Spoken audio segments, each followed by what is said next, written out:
Hello student, তোমরা কেমন আছো? আশা করি তোমরা সকলেই ভালো আছো। প্রতাপ একাডেমি কোচিং পরিবারে তোমাদেরকে সকলকেই স্বাগত জানাই। তোমরা যারা দ্বাদশ শ্রেণীর ছাত্রছাত্রী রয়েছো, তোমাদের জন্য আজকে আমি নিয়ে চলে এসেছি দ্বাদশ শ্রেণী অর্থাৎ থার্ড সেমিস্টারে পলিটিক্যাল সায়েন্সে প্রথম অধ্যায় দ্বিতীয় বিশ্বযুদ্ধ পরবর্তী সময়কালে আন্তর্জাতিক সম্পর্ক।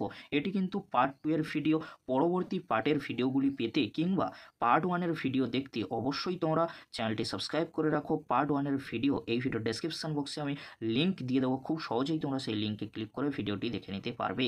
চলো বেশি দেরি করবো না, আজকের আমরা দেখে নেব ক্লাস দ্বাদশ শ্রেণী অর্থাৎ উচ্চ মাধ্যমিকের থার্ড সেমিস্টারে পলিটিক্যাল সায়েন্সের প্রথম অধ্যায় থেকে গুরুত্বপূর্ণ এমসিকিউ প্রশ্ন উত্তর। এটি কিন্তু পার্ট 2 এর ভিডিও। চলো গুরুত্বপূর্ণ এমসিকিউ প্রশ্ন উত্তরগুলি আমরা দেখে নেব। ফার্স্ট প্রশ্ন, ঠান্ডা লড়াই কথাটি কে জনপ্রিয় করে তোলেন? Walter Lippmann. অ্যান্সার হবে ওয়াল্টার লিপম্যান। পরবর্তী প্রশ্ন, ন্যাটো জোটের পাল্টা জোটের নাম কি? ওয়ার্স। অ্যান্সার হবে ওয়ার্স জোট। ঠান্ডা লড়াইয়ের বিপরীত অবস্থানের নাম কি? দেঁতাত বা দাঁতাত। ট্রুম্যান নীতি কবে ঘোষিত হয়? 1947 খ্রিস্টাব্দে। ঠান্ডা লড়াই শব্দটি প্রথম প্রয়োগ করেন কে? অ্যান্সার হবে বার্নার্ড বারুচ। ঠান্ডা লড়াই শব্দটি প্রথম প্রয়োগ করেছিলেন বার্নার্ড বারুচ। পরবর্তী প্রশ্ন, ন্যাটো গঠিত হয় কার উদ্যোগে? মার্কিন যুক্তরাষ্ট্রের উদ্যোগে। পটসডাম সম্মেলন কোন বছর অনুষ্ঠিত হয়? 1945 সালে। ইয়াল্টা সম্মেলন কবে অনুষ্ঠিত হয়? 1945 সালে। ঠান্ডা যুদ্ধের সময় পশ্চিমী সামরিক জোটের নাম কি? অ্যান্সার হবে ন্যাটো। অ্যান্সার হবে ন্যাটো। তৃতীয় বিশ্ব কথাটি সর্বপ্রথম ব্যবহার করেন কে? Frantz Fanon. অ্যান্সার হবে ফ্রান্স ফ্যানন।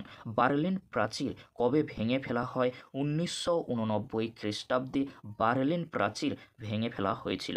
প্রতিযোগিতামূলক সহাবস্থানের নীতির প্রবক্তাকে? ক্রুশ্চেভ। পরবর্তী প্রশ্ন, the cold war study in US foreign policy গ্রন্থটি কার লেখা? ওয়াল্টার লিপম্যানের। অ্যান্সার ওয়াল্টার লিপম্যানের। পরবর্তী প্রশ্ন, কিউবা সংকট দেখা দেয় কবে? 1962 খ্রিস্টাব্দে। অ্যান্সার হবে 1962 খ্রিস্টাব্দে কিউবা সংকট দেখা দিয়েছিল। ওয়ার্স চুক্তি কবে স্বাক্ষরিত হয়? 1955 সালে। অ্যান্সার হবে 1955 সালে। ন্যাটো কবে গড়ে ওঠে? 1949 সালে। অ্যান্সার 1949 সালে। বার্লিন অবরোধ কবে হয়? 1948 সালে। অ্যান্সার হবে 1948 সালে। পরবর্তী প্রশ্ন, ফুলটন বক্তৃতা কে দিয়েছিলেন? অ্যান্সার হবে চার্চিল। অ্যান্সার হবে চার্চিল। পরবর্তী প্রশ্ন, ঠান্ডা লড়াইকে কে গরম শান্তি বলে চিহ্নিত করেছেন? বার্নেট। নেক্সট প্রশ্ন কি রয়েছে তোমরা দেখে নাও। তৃতীয় বিশ্ব বলতে কী বোঝো? এশিয়া, আফ্রিকা এবং লাতিন আমেরিকার উন্নয়নশীল দেশগুলিকে তৃতীয় বিশ্ব বলা হয়। দ্বিমেরুকরণের ধারণার প্রথম প্রবর্তন করেন কে? টয়েনবি। অ্যান্সার হবে টয়েনবি। প্রথম পরমাণু বোমা আক্রান্ত দেশটির নাম কি? অ্যান্সার হবে জাপান। অ্যান্সার হবে জাপান।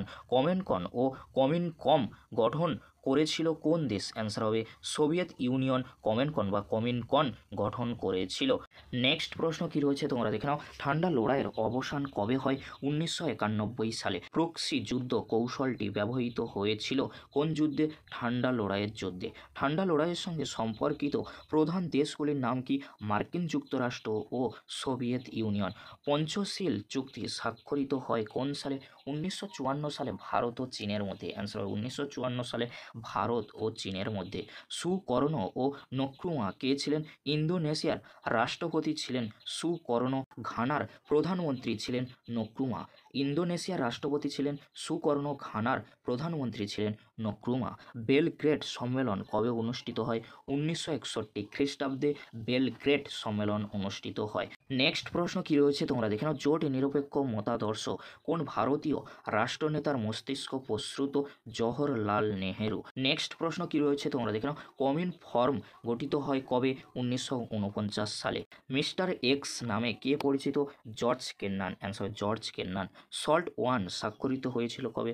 1972 সালে। অ্যান্সার হবে 1972 সালে। দাঁতাত একটি কী শব্দ? ফরাসি শব্দ। দাঁতাত এর প্রবক্তাকে? হেনরি কিসিঙ্গার কিন্তু দাঁতাতের প্রবক্তা ছিলেন। সার্ক প্রতিষ্ঠিত হয় কবে? 1985 সালে। অ্যান্সার হবে 1985 সালে। বর্তমানে সার্কের মোট সদস্য সংখ্যা কত? 8টি। অ্যান্সার হবে 8টি। পরবর্তী প্রশ্ন কি রয়েছে। দুই জার্মানির মিলন হয় কবে? অ্যান্সার হবে 1990 খ্রিস্টাব্দে। অ্যান্সার হবে 1990 খ্রিস্টাব্দে। পরবর্তী প্রশ্ন, মিশরের জোট নিরপেক্ষ আন্দোলনের নেতা কে ছিলেন? নাসের। অ্যান্সার হবে নাসের। পরবর্তী প্রশ্ন, যুগোস্লাভিয়ার জোট নিরপেক্ষ আন্দোলনে নেতা কে ছিলেন? Marshal Tito. অ্যান্সার হবে মার্শাল টিটো। নেক্সট প্রশ্ন অর্থাৎ পার্ট 2 এর লাস্ট প্রশ্ন কি রয়েছে তোমরা দেখে নাও। 1985 সালে সার্কের মোট সদস্য সংখ্যা ছিল 7টি, অ্যান্সার 7টি সদস্য ছিল। আজকের এতটুকু, পরবর্তীতে দেখা হচ্ছে নেক্সট ভিডিওতে। ভিডিওটি দেখার জন্য তোমাদেরকে অসংখ্য ধন্যবাদ।